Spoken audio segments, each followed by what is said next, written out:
Hi everyone, if you have been using the Coinbase app and wondering on how to buy Jesus on it, then this tutorial is for you.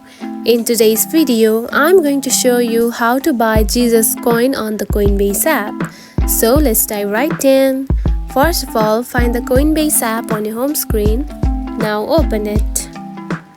After opening the app, you will see something like this on your home page.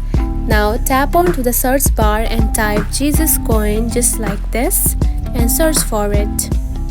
Now here is the thing, if the cryptocurrency is not available on the Coinbase app, you will see something like this on your home page, and if it is available, you can simply buy it. Unfortunately, there are some cryptocurrencies that you cannot buy directly on the Coinbase app, and if it is available, you can simply tap onto the buy button at the payment method and buy it. And that's it. This is how you can buy Jesus coin on the Coinbase app. If you found this video helpful, don't forget to like and subscribe for more tips. Thanks for watching.